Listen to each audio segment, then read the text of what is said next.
for watching Ebony Ladies in the DR. I'm your host, Bridget. Bienvenidos a mi canal. Gracias por mirar. So today I am telling everybody, because so many people are moving to Punta Cana, buying investment properties or second homes, or moving here full time. So welcome, welcome, welcome. So I am very blessed to have closings this month of July. So I wanted to put this out for my subscribers slash real estate clients, customers, friends, all of the above. Put this out there because you are going to have to go to SAPIM and get your electricity. So this is something that Devlin and I did not know, because there was not an Ebony Lady in the DR to help me. So that's why I'm here to help you. So when you go to SAPIM, if you're lucky, the guy that speaks a little bit of English, or somebody there that speaks a little bit of English, will be there. He was there when we did ours 4 long years ago. You have to do an interview. So let me tell you what you're going to need. Let me give you some tips. This episode, you're going to want to save if you're planning on buying property here and getting electricity. And it has to be with SAPIM because they got the market cornered. When you go to SAPIM, be a big girl, big boy. Don't take a friend with you. You don't need a translator. I'm going to tell you things you need to write down. And then you are going to be fine. Take your passport.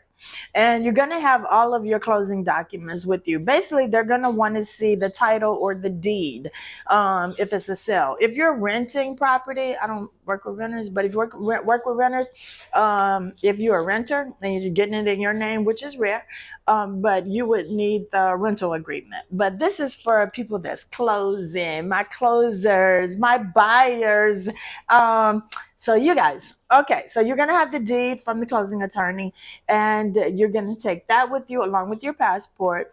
And when you go, you can do this. Have your Google Translate. It's an easy process. It's a long process because your representative or the person that's going to be assisting you at SAPIM, he is definitely, or she is definitely going to take a few minutes to have a coffee break and go on take a little bathroom break. So they're going to do all that because you're going to be the only person that's anxious and in a hurry.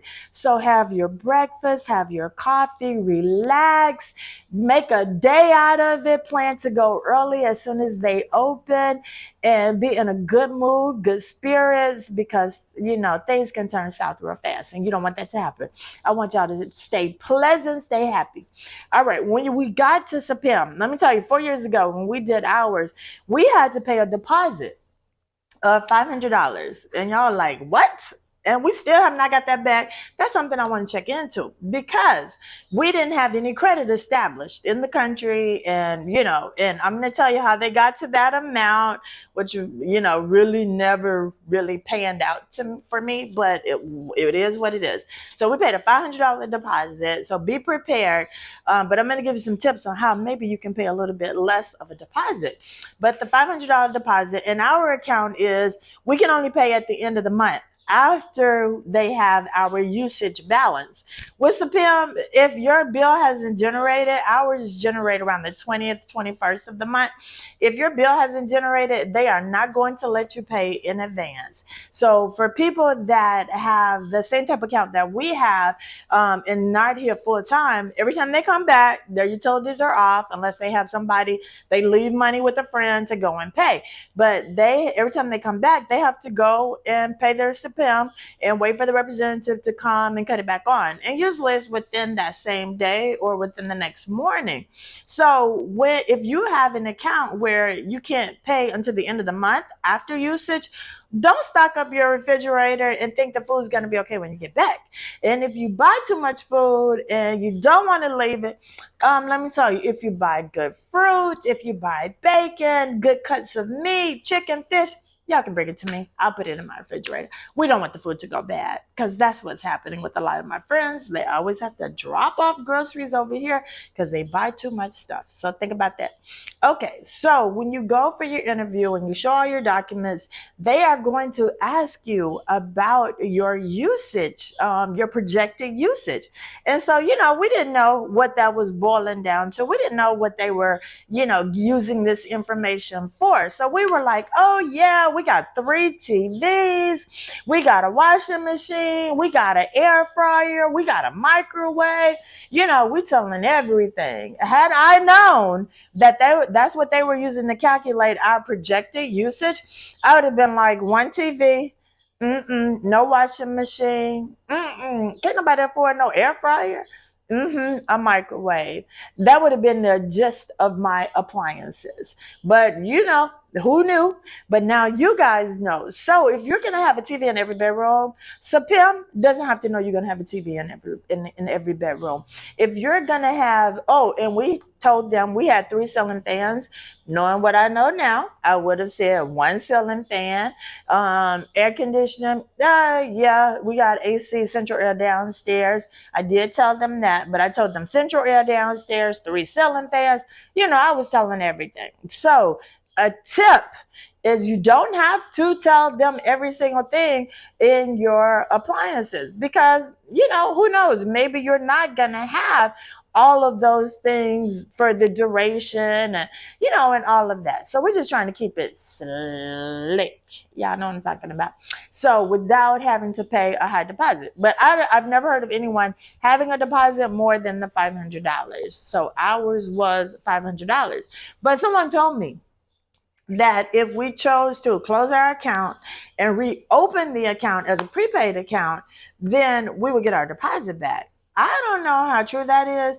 And I don't know that I want to risk cutting my utilities off and getting scheduled to get it cut back on and go through all of that. Because I don't really, I don't know. I don't know about that. And then I can't be trying to keep track of the app all the time. Now, that's what I had at the bridal shop because it was in the landlord's name. So it was a prepaid. So I could go on the app and see what day it was projected to cut off.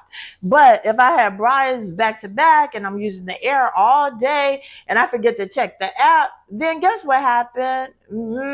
I came in and didn't have any electricity. So I had to go run to the kiosk to pay for a business that day because I didn't have any electricity.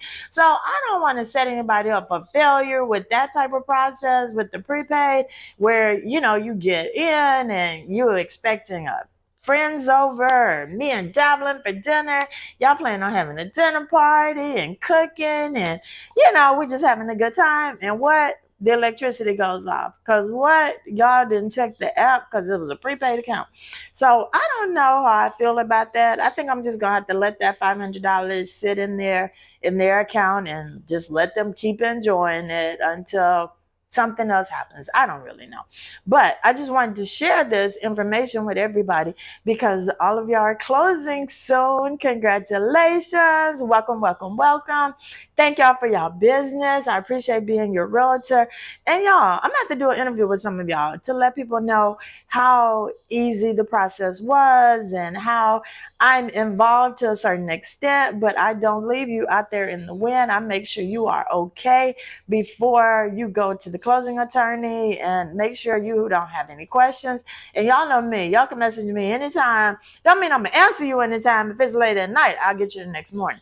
But I'm very responsive and I kind of do hold your hand for a little bit, but everybody that is closing soon know that I don't just go out and show you the highest property in your price range or in your budget.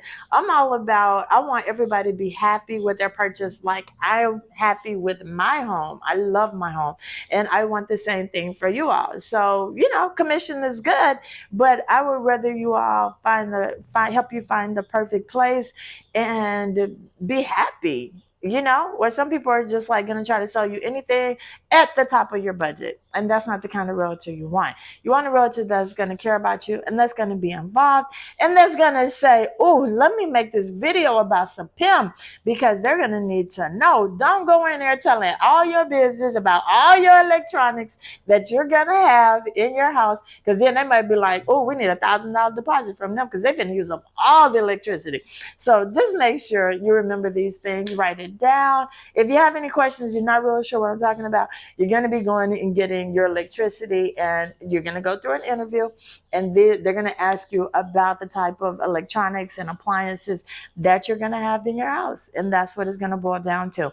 So what I would do is write down your little list of things you're going to have in English and in Spanish. So when they ask you, you can slide that little piece of paper over to them. They're going to be like, thank you, because it's going to make it so much easier for them versus you Google translating washing machine, oh, stove, oven, ceiling fan. Just write it down. Just sit there, write your list, write it in English, then write it in Spanish, slide it over to them, and do Duolingo. Go on Duolingo, start brushing up on your little bit of basic Spanish, because you're going to have so many things to do getting acclimated into a new country, and there's new things and questions you're going to have that you didn't even know you were going to have. And if you go back and go through my channel, I've probably answered 90% of them. If I haven't, drop it in the comment section and be sure to let me know, and I'll do an episode for you. But guys, that's all I want to say. Again, thank you to my recent real estate customers. I appreciate you all very much. I hope this episode is helpful for those of you that are coming here and need to set up electricity with SAPIM. And listen, everybody, turn on the notification bell. If you haven't done that, do it right now, because I am dropping random videos all the time, because things just pop into my big old head and I need to share it and answer the question right then so that I don't forget. And then I'm still going to have full episodes on every Thursday, 9 p.m. Eastern Standard Time. So guys, you know what to do. Hit the like, subscribe, and share button. And ding, ding, ding, ding, ding, ding, ding, ding, ding, ding, notification. Hit the notification bell so you are not missing out on any of my videos. All right. I appreciate you all very, very much. Welcome, welcome, welcome to Punta Cana. I am excited. And I just wanted to share this with you all. More information is coming because I know y'all gotta have questions. But again, thank you for watching. I'm Bridget, Ebony Ladies in the DI.